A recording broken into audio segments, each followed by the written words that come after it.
ഇടുക്കിയിൽ പട്ടയഭൂമിയിലെ നിർമ്മാണ പ്രവർത്തനങ്ങൾക്ക് ഏർപ്പെടുത്തിയിരുന്ന നിരോധനം ഒഴിവാക്കിയ സർക്കാർ തീരുമാനത്തെ ചൊല്ലി ഇടത് വലത് മുന്നണികൾ തമ്മിൽ വാക്പോര്. ഇടുക്കിയുടെ ഭാവി വികസനത്തിന് കുതിപ്പേകുന്ന തീരുമാനമാണ് ഇതെന്ന് LDF നേതാക്കൾ അവകാശപ്പെട്ടു. എന്നാൽ നിർമ്മാണ നിരോധനം നീക്കിയ നടപടി തെരഞ്ഞെടുപ്പ് തട്ടിപ്പാണെന്ന് UDF ആരോപിക്കുന്നു.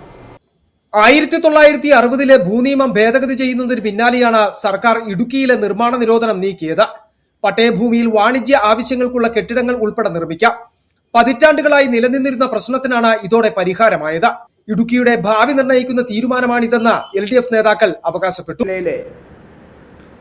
ഭാവി നിശ്ചയിക്കുന്ന നിർണായക വഴിത്തിരിവാണ് LDF ഗവൺമെന്റിലൂടെ യാഥാർത്ഥ്യമായിരിക്കും. ഏത് വിധത്തിലുള്ള നിർമ്മാണങ്ങളും സുഗമമായി തുടരുന്നതിനും ജനങ്ങൾക്ക് ഇനി അവസരം ലഭിക്കും. ഹൈക്കോടതി വിധിയെ തുടർന്ന് പുതിയ നിർമ്മാണ അനുമതി നൽകാനുണ്ടായിരുന്ന തടസ്സമാണ് ഇതിൻ്റെ ഭാഗമായി നീക്കം ചെയ്യപ്പെട്ടുള്ളത്. നമുക്കറിയാം, 1960-ലെയും 1964-ലെ ഭൂനിയമ ചട്ടമനുസരിച്ച് ഇടുക്കി ജില്ലയിൽ യഥേഷ്ടമായി നിർമ്മാണങ്ങൾ നടന്നുകൊണ്ടിരുന്ന സന്ദർഭത്തിലാണ്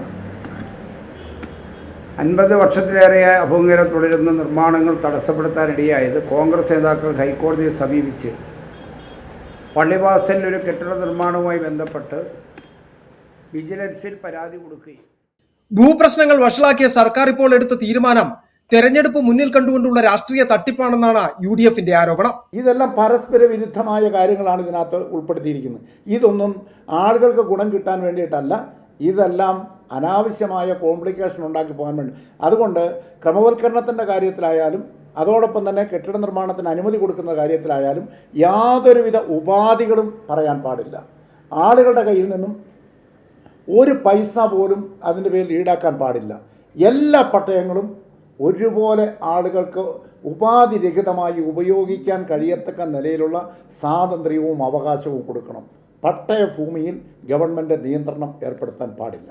ഭൂനിയമ ഭേദഗതിയും നിർമ്മാണ നിരോധനവും നീക്കിയ നടപടിയും തെരഞ്ഞെടുപ്പിൽ പ്രധാന ചർച്ചയാക്കുവാനാണ് ഇടതുമുന്നണിയുടെ തീരുമാനം.